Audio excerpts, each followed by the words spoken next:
من قرأ الفاتحة.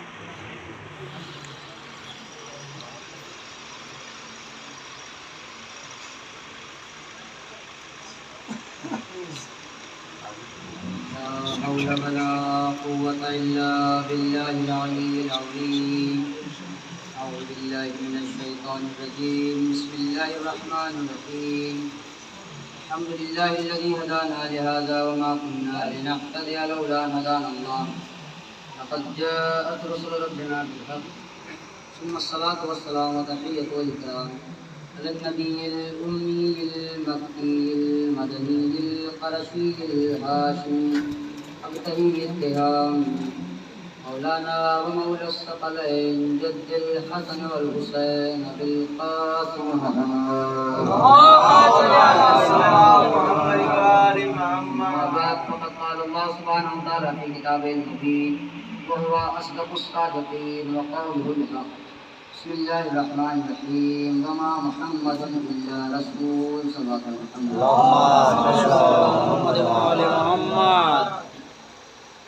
ظاہر سی بات ہے وقت بھی زیادہ ہو چکا ہے، مگر آپ حضرات اس فرش عزا پر بیٹھے ہیں علی کی محبت میں، لہٰذا اس سے ایک بات تو ثابت ہو جاتی ہے کہ جو دلوں پر محبت کرتا ہے اسے علی کہتے ہیں، جو دلوں پر محبت کرتا ہے اسے علی کہتے ہیں۔ اور ویسے بھی میری تقریر سے یا میری گفتگو سے کسی کا مائک کسی کا لاؤڈ اسپیکر نہیں بنتا ہے، فقط منافقوں کا کلیجہ بن جاتا ہے۔ ارشاد ہو رہا ہے کہ وما محمد الا رسول، میرا محمد ہر وقت رسول ہے۔ مثلا یعنی دکان پر ہو تب بھی رسول، مکان پہ ہو تب بھی رسول، زمین میں ہو تب بھی رسول، آسمان میں ہو تب بھی رسول، خیبر میں ہو تب بھی رسول، بدر میں ہو تب بھی رسول، احد میں ہو تب بھی رسول، خندق میں ہو تب بھی رسول۔ میرا محمد بچپن میں ہو تب بھی رسول، جوانی میں ہو تب بھی رسول، بڑھاپے میں ہو تب بھی رسول۔ اب وہ چاہے کسی کو اپنے پہلو میں بٹھائے تب بھی رسول، کسی کو انگلی پر اٹھائے تب بھی رسول، یعنی میرا محمد ہر وقت رسول ہے۔ مگر اب آپ بتائیے میں ملا کا بیان مانوں یا اللہ کا فرمان مانوں؟ اللہ کہہ رہا ہے کہ محمد تم ہر وقت رسول ہو، اور یہ کہہ رہے ہیں کہ محمد رسول جو ہے وہ 40 سال کے بعد بنے۔ اصل میں مسئلہ یہ ہے کہ ان کو محمد سے دشمنی نہیں ہے، ان کو ابو طالب سے دشمنی ہے، ان کو محمد سے دشمنی نہیں ہے، ان کو ابو طالب سے دشمنی ہے۔ اگر یہ مان لیا کہ محمد بچپن میں بھی رسول، جوانی میں بھی رسول، بڑھاپے میں بھی رسول، اگر انہی نے یہ مان لیا تو یہ بھی ماننا پڑے گا کہ 25 سال کی عمر میں ابو طالب نے اپنے بھتیجے کا نکاح نہیں بلکہ اللہ کے نبی کا نکاح پڑھایا، اللہ کے نبی کا نکاح پڑھایا۔ 25 سال کی عمر میں نبی نے جو نکاح پڑھایا، ابو طالب نے جو نکاح پڑھایا اپنے نبی اپنے بھتیجے کا، بلکہ اللہ کے نبی کا نکاح پڑھایا۔ لیکن معاذ اللہ کہتے ہیں نبی کا نکاح کسی کافر نے پڑھایا، نبی کا نکاح کافر، ابو طالب کو کافر کرتے ہیں نا، تو نبی کا نکاح ابو طالب نے پڑھایا۔ اب میں مثال دیتا ہوں، ایک صرف مثال دے رہا ہوں کہ مثال کے طور پہ اگر مجھ سے کوئی فون کر کے کہے کہ مولانا صاحب آپ کو نکاح پڑھنا ہے، فلاں تاریخ ہے، تاریخ بتا دی، مثلا 6 دسمبر۔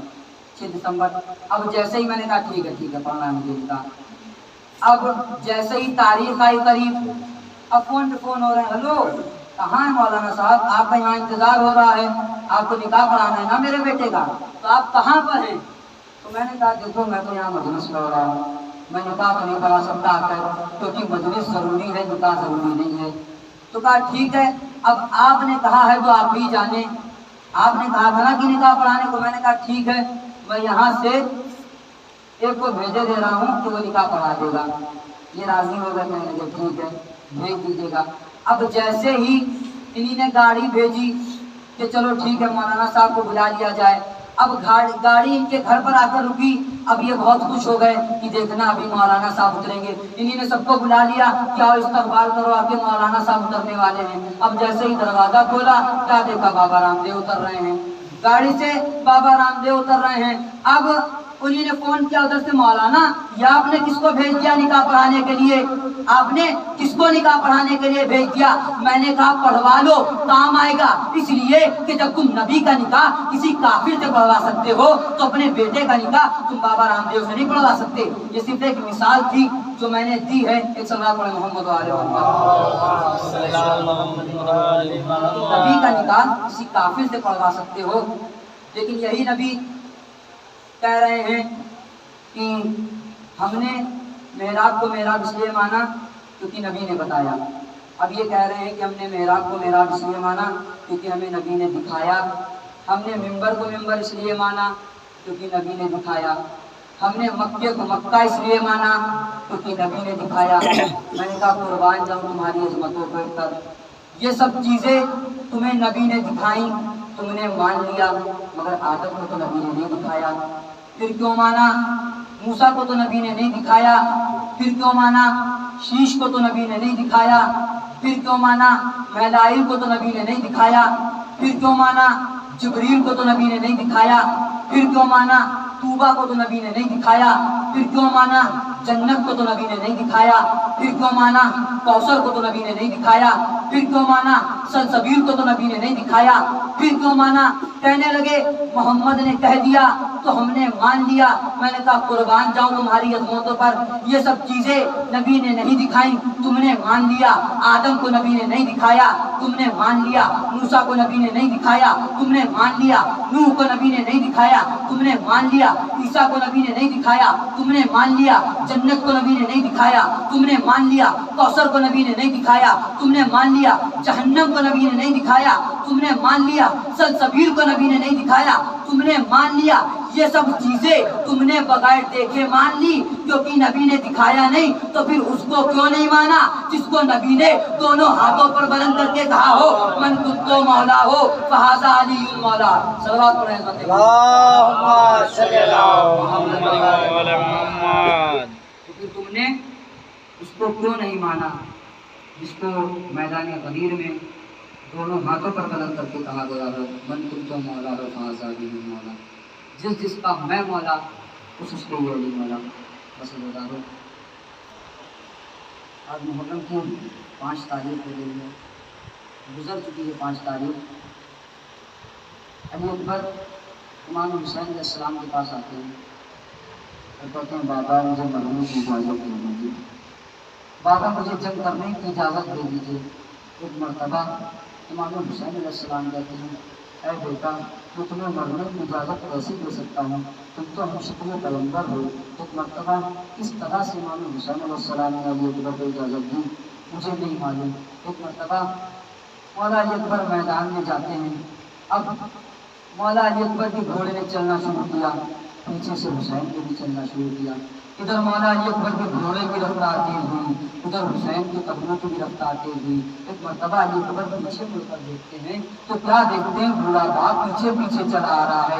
एक मरतबा अली अकबर घोड़े से उतरते हैं और कहते हैं बाबा अभी तो आपने मुझे रुखसत कर दिया था, अभी तो आपने मुझे जंग की इजाज़त दे दी थी, फिर तो पीछे पीछे आते हैं। एक मरतबा इमाम हुसैन अलैहिस्सलाम कहते ऐ मेरे बेटा अगर तुम साहिबे औलाद होते तो तुम्हें मालूम होता जब कोई जवान बेटा मरने के लिए जाता है तो बाप के दिल पर क्या गुजरती है। हाँ ज़ादारो। एक मरतबा मौला अली अकबर कहते हैं बाबा अगर आप कहिए तो मैं लड़ने के लिए ना जाऊं, मैं जंग के लिए ना जाऊं। एक मरतबा इमाम हुसैन अलैहिस्सलाम कहते हैं नहीं बेटा तुम जंग के लिए जाओ। एक मरतबा इमाम मौला अली अकबर मैदान में आते हैं और ऐसी जंग करते हैं जैसे अली किया करते थे, लेकिन आखिरकार भूखा प्यासा कितनी देर लड़ता। एक शकी ने अली अकबर के सीने पर बर्छी मारी, अली अकबर घोड़े पर संभल ना सके। एक मरतबा जीन से जमीन पर आए, बाबा को आवाज दी। अब इमाम हुसैन अलैहिस्सलाम गिरते पड़ते हुए बेटे की लाश पर पहुंचते हैं और कहते हैं बाबा।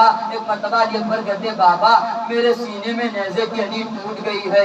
एक मरतबा इमाम हुसैन अलैहिस्सलाम 2 उंगलियों से अनी पकड़ते हैं, बर्छी की अनी पकड़ते हैं। एक मरतबा नजफ की तरफ रुख करते हैं और कहते हैं ऐ बाबा अली 2 उंगलियों से दरे खैबर को उखाड़ना बड़ा आसान था, मगर जवान बेटे के सीने से बर्छी निकालना बड़ा मुश्किल है।